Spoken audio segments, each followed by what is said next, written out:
welcome to NEK-VT Rocks. My guest today is Jenna Kolaski, and Jenna, tell me what you're doing in town.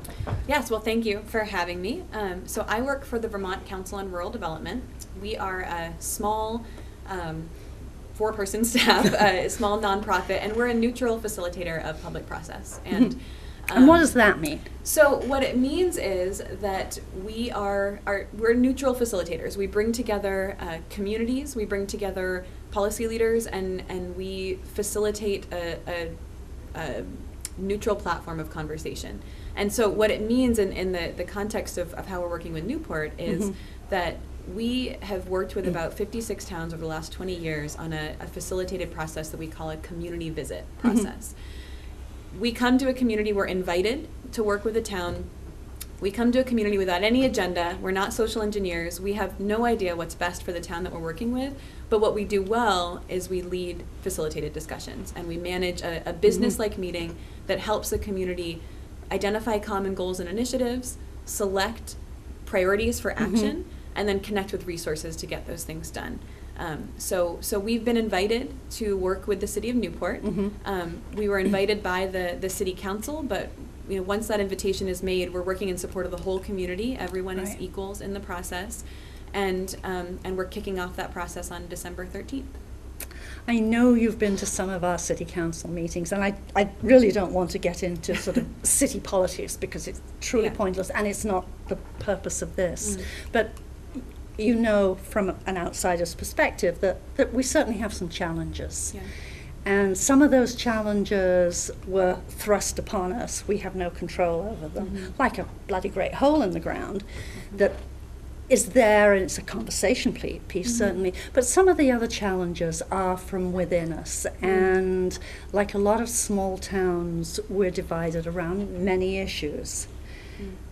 The thing that seems to me that's so wonderful about this process, the potential in it, is the opportunity to build community.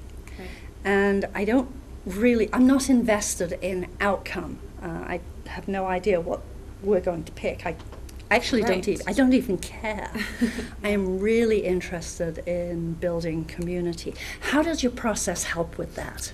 Yeah, so I think that's a really important point that you bring up. I mean, a lot of communities, and I know that, I guess I'll first acknowledge that yes, we know that Newport is facing some significant challenges and tension, and we see that and recognize it, but aren't going to get involved in the politics. We're here to have a positive conversation about the future, and what we see is that communities can sometimes get stuck in that those kind of negative circular conversations. You have complaints, and then you have other complaints that pile on top of that, and it's really hard to see the path forward. That, and once you maybe do have a path forward, it can be really hard to build engagement and to connect with resources to get it done. And so, our hope and our experience is that this process can be kind of a catalyst to that work.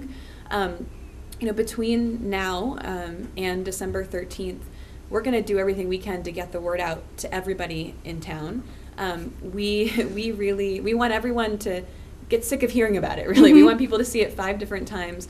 We want to get a flyer home in the backpack with the student in the school. We want to see it on TV, on the radio. We're going to put bookmarks and books in the library. And we genuinely want everybody to feel welcome to attend from all different parts of the community. This process is not, it's about making decisions as a community and saying not what the city council should do for people in town, not what people in Montpelier should do for Newport, but to say what can we do collectively. And probably what can we do without necessarily a financial investment. I mean, for me, there's a couple of different ways of looking at process. There's the build it from the outside and bring resources in, and then there's build community from the inside. And where do we go from that place? My preference is to go from the inside, because if you build from the inside, if you build from the grassroots, you pull others in.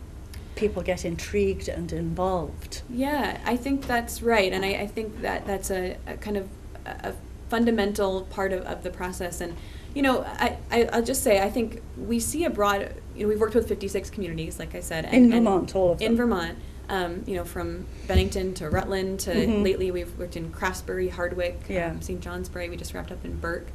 And communities, I think, are really smart in kind of choosing a range of priorities. And some things may be really easy, like we can do it tomorrow kind of things. Yeah. And some things will take some significant financial investment. Right. I think one really good example is Craftsbury. We worked with Craftsbury recently, and throughout this process, a lot of community members were saying that there's a lack of childcare in the community, and everywhere else. Something a lot of towns are seeing, a lack of affordable childcare, and that was becoming. It came up in conversations quite a bit. What will happen at the Community Visit Day, which is December 13th, is we'll collect all of those ideas. We should start a childcare in Craftsbury. We should, start an economic development group, whatever the idea is. And in Craftsbury, one of those ideas was start a childcare, and one of those ideas was we want to bring improved fiber access to our community, high-speed internet to the community. That's a huge project that takes quite a bit of investment and and strategy and state and federal funding, honestly. Whereas the childcare was really a community-driven initiative. It took investment as well, but it took a small group of actually young mothers that came together and said, we're just going to do it. We're going to take it on. They opened in September, less than a year later. So that was incredible. The fiber piece, a group came together around it, but that took, we brought in folks from USDA Rural Development, the Northern Borders Regional Commission, and connected them with that group, and they brought about $500,000 of resources. So some communities choose projects that will take some investment. Right. And, this process doesn't vote dollars or anything like that, but it can help to make those connections. Whereas some projects like, in Johnson, where they started a concert series in town, which I hear just happened in Newport this past summer, which is great. It did. That's something that kind of can happen from the ground up. Now it's looking for funding for the next year. It's really planning on keeping going. What an incredible asset to bring people together. And I hear there was good weather for every event. Hard to believe because we had such a crummy summer. So it's a broad range that communities can choose, and it's fascinating when it's up to the collective will of the community. The direction that towns choose to go in. I think sometimes people get caught up in we all have to agree. For a while I worked with a collective. I'm an old hippie, so some of the models of organizing work in small groups and some of them don't. And the collectivist model can work with a really small group, but there comes a point at which it becomes absurd, and you can use it for some decision making but not others.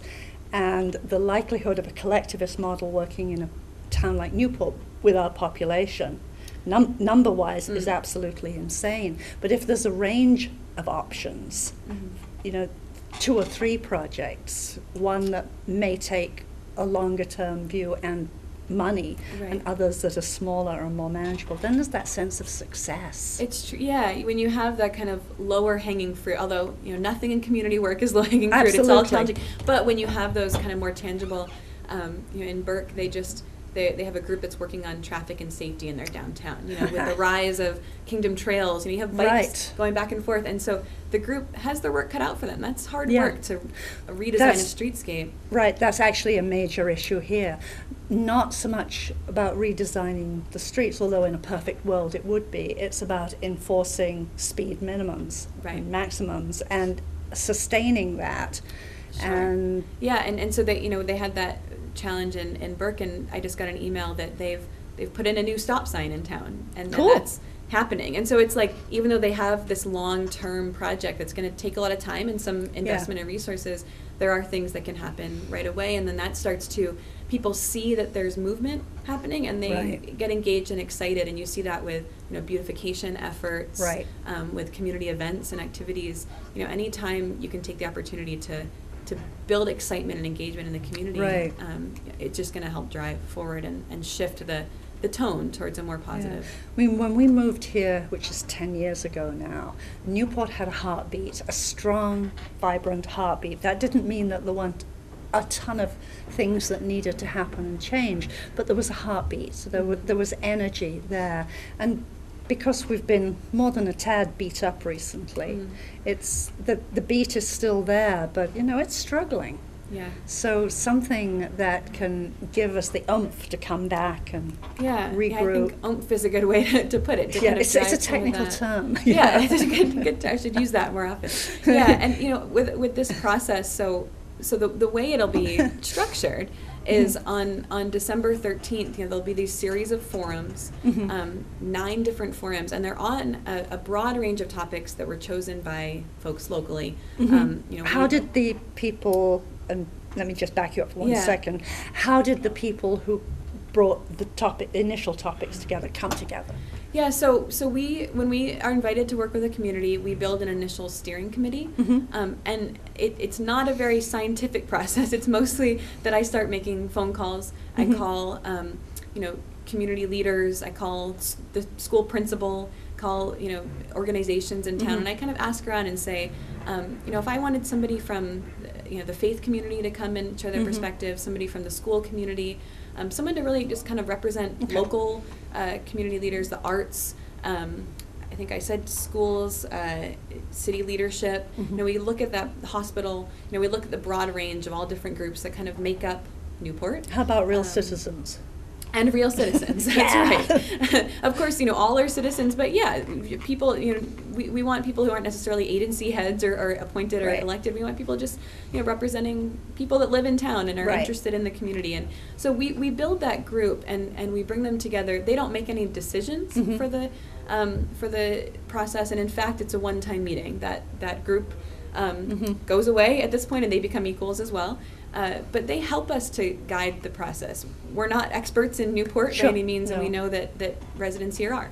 So we ask, number one, we ask them to help us set the topics for discussion. Okay. So, we've got a grid pattern of forums that will happen throughout the day on December 13th on topics like housing, health and wellness, arts, entertainment and the outdoors, downtown tourism. So there's this long list of topics, and we invite community members to come to all or one of those forums. We hope they'll come to at least one, and we invite everyone to a free community dinner. That always brings people. Yeah, and it's going to be really good. The Community National Bank and the City of Newport are supporting a dinner from the East Side restaurant. Remind them that some of us are vegetarians. I think there'll be options for the dinner, but I think it's always this really fun experience because it's a chance to, we've got these business-like meetings, and we do run a pragmatic business-like meeting. That's what we're good at. That's what we bring to the process.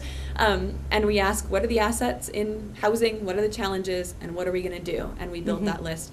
But the dinner is a chance to kind of celebrate and to connect with the visiting team of state, federal, philanthropic, nonprofit leaders that we bring with us that come and so listen. You're bringing a team in. We're bringing a team. Whoa! And their job is to listen. And we brief them ahead of time with that task, that they're not there to tell the community what to do. They're not there to talk about their programs or services. They listen and they hear what's going on in Newport. Are they local, or are you bringing them from outside? They'll be from outside. They're, even better. They're a group of, it'll be about, usually it's like 20 to 30. We look at the list, so it's individualized for each community, and we say, economic development, well, we're bringing, the Deputy Secretary at the Agency of Commerce, we're bringing the Commissioner of Housing and Community Development, we're bringing representatives from all 3 congressional delegations. We look at housing, we'll bring, VHCB, who has resources and support to bring to the housing community. At Arts, Entertainment, and the Outdoors, we'll bring the head of the Vermont Arts Council. Yeah. We'll bring Vermont Land Trust. We really try, and public transportation. We'll invite the Secretary of Transportation.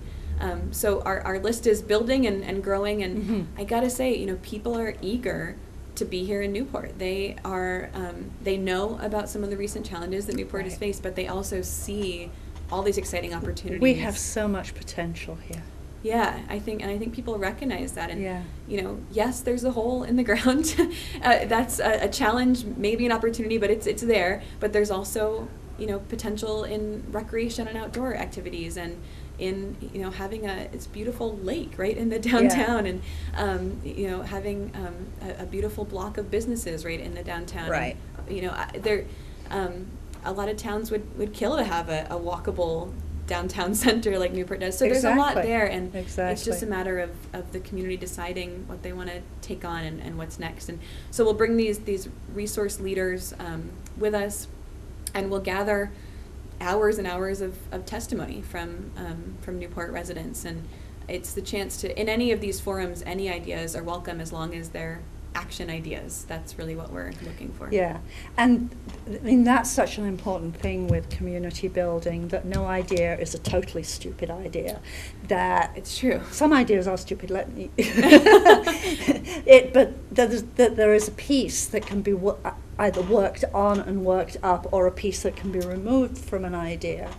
Yeah. And then people feel included and wanted, as opposed to shot down. Yeah, and that's always what we say, like, you know, so December 13th will be like the wide end of the funnel to collect ideas. Yeah. In a month, in January, it'll be the chance to review all those ideas and then vote on priorities. And I always remind the community that when we kick off that meeting, I say, all the ideas on this wall are good ideas because they came from your neighbors and friends and community members.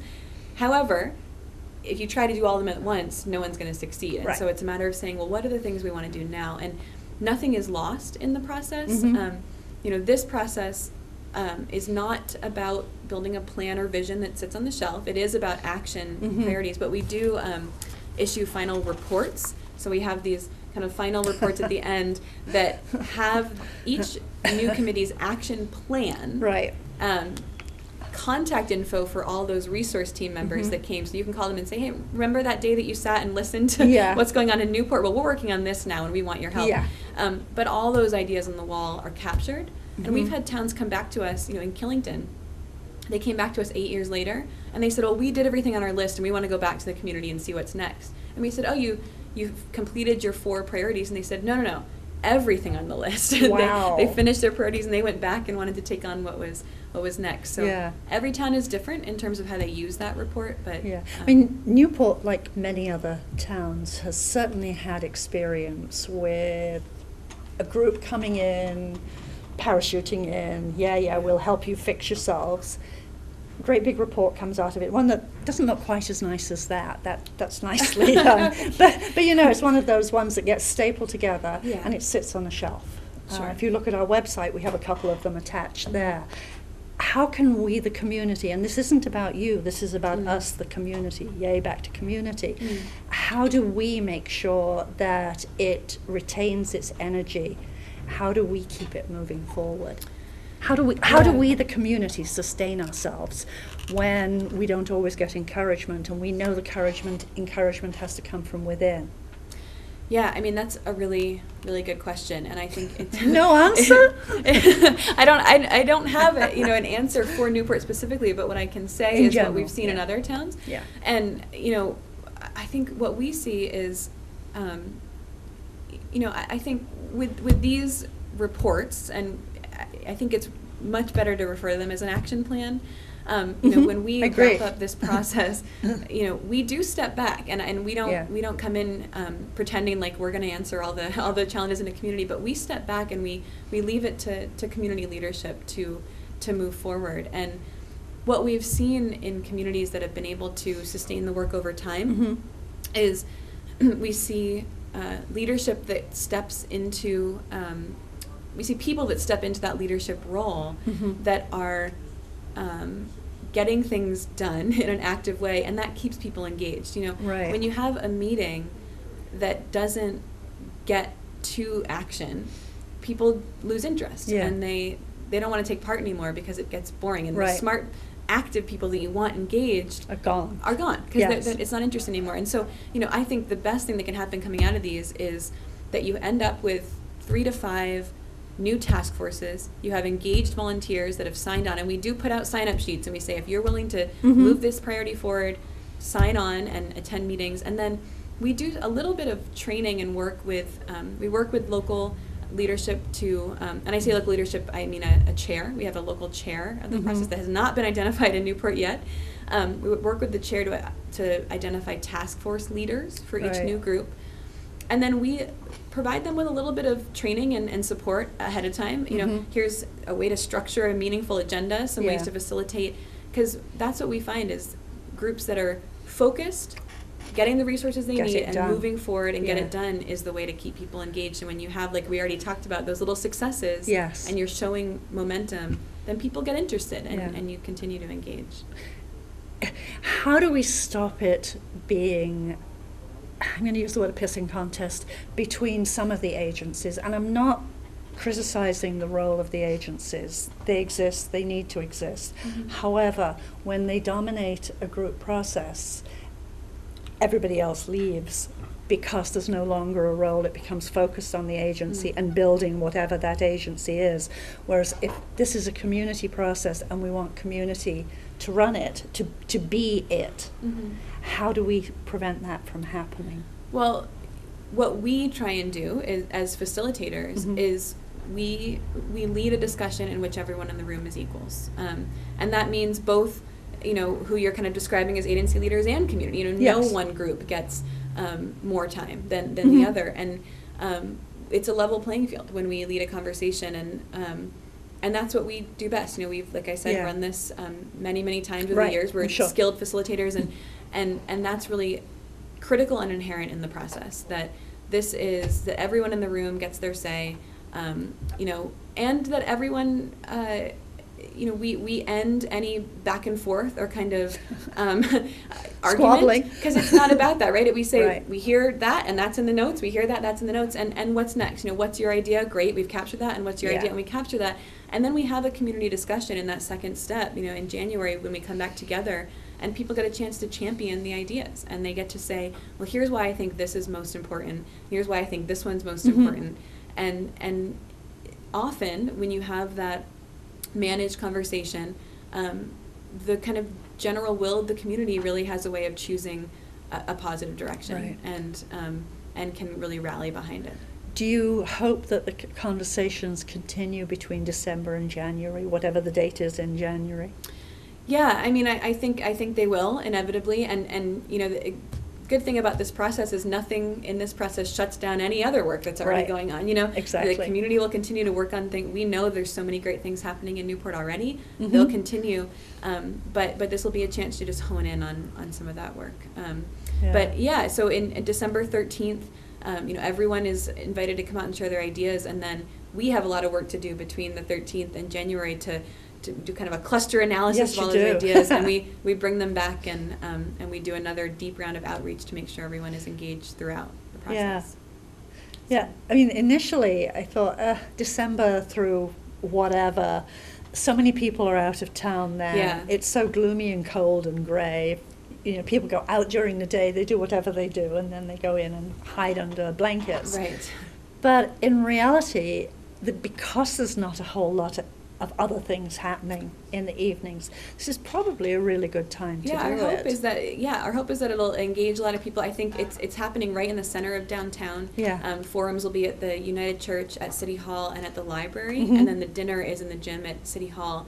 And so, I hope that people will see it as a nice way to both come and share their idea for the future, but also just connect with the community. Is that where the follow-up meetings will be too? We haven't set that yet, but we'll announce that at the December event. We'll announce the next date and the location. Yeah, and is the childcare, and having the Thank childcare, I think, is so fabulous. Yeah, and that's what a no difference. Credit to us. So we rely on the community to provide the childcare, and the early education program at the Career Center is going to be offering free childcare to the community. It'll be at the United Church in their they have a childcare center space downstairs, which is lovely. Yeah, that's what I hear, and so it'll be located there during the forums, but then certainly families are welcome to bring kids with them to the dinner and have dinner together. And then drop them back off. And then drop them back off for the last forum. So hopefully, that's a great service the Career Center is providing to make sure people can come. Yeah, and I hope they get credit for it too. Absolutely, we'll recognize them, and of course. No, I meant academic credit. Oh, yes. Why not? I know. Absolutely. Yes. Yeah. A pat on the head is nice, but these are kids who are in school. Right. Yes. Absolutely. I hope they do. Will there be childcare at the other meetings too? It would be great. We've seen communities do that, where especially that second forum, we'll offer childcare, but that's one that we rely on folks locally to lead, so we'll have to work with them or others to make it happen. Yeah. Yeah. That would be the hope. Yeah, that would be really good.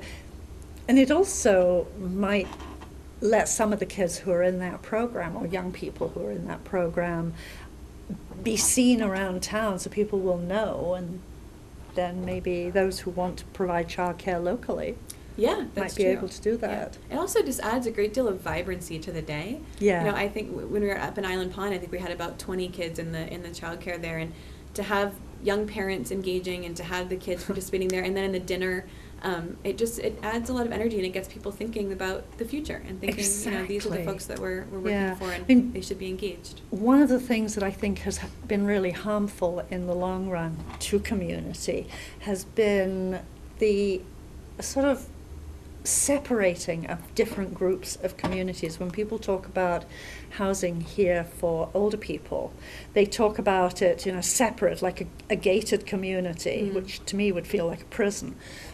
But it doesn't include other ages. We are not creatures that need to be separated out. I mean, in my neighborhood, we've just had a couple of families with kids. My generation is moving out for whatever reason, and families with kids are moving in. It's fabulous. Yeah, and it's like, you know, from our perspective, you know, there's a forum topic on housing, and we hope, you know, people can, you or others could come to that and share that idea and say, you know, I really think that we should, you know, have a multi-generational housing community, whatever that idea is, and you know, when we, you know, it would be on the wall to look at as a community the next month, and so that's our hope, is that people are kind of thinking, and they don't have to be these well thought out ideas. If anyone's just kind of thinking and mulling over potential for the future, you know, I hope that they'll come and share that perspective. And like I said, all perspectives are welcome. Right.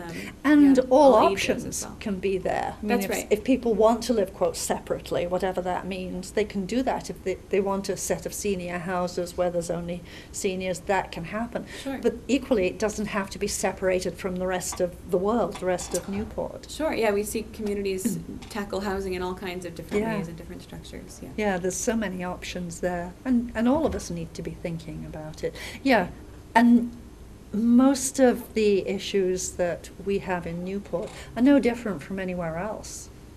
Yeah, I mean, I think certainly some, you know, every town has their unique challenges, but every town is also kind of grappling with and struggling in the same environment and feeling, you know, maybe left behind and maybe not connecting to leaders in Montpelier and not connecting leaders in DC, and so this is really a chance to think together about the future and to be that squeaky wheel that can get some of that grease. I mean, we tend to think that we've been so victimized because we have a whopping great whole.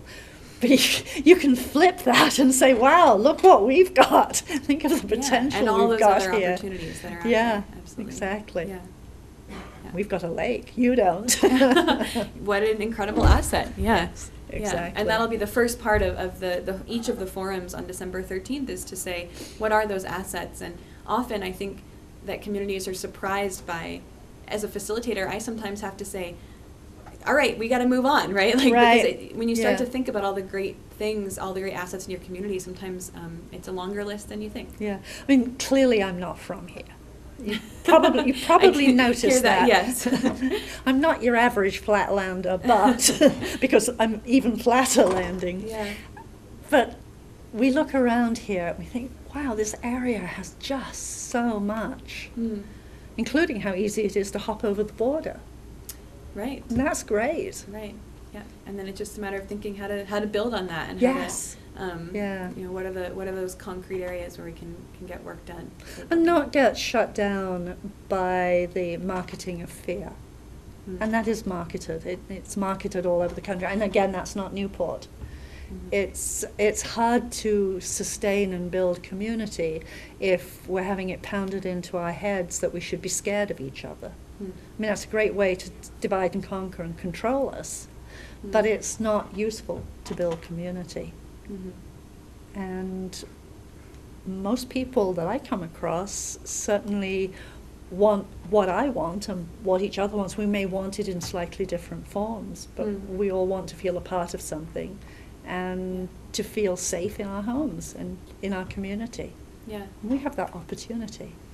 Yeah, and I think it's always really exciting and fascinating to see where that direction goes when you get everyone in that room together and Yeah. facing each other in a way, but it's more like that sounds almost adversarial. It's more joining together in the room and coming to those conclusions on Right. what people, and I think you will find that in the room people share similar goals and ideas and vision, and then it's just a matter of making those tough decisions on what to work on. Right. Yeah.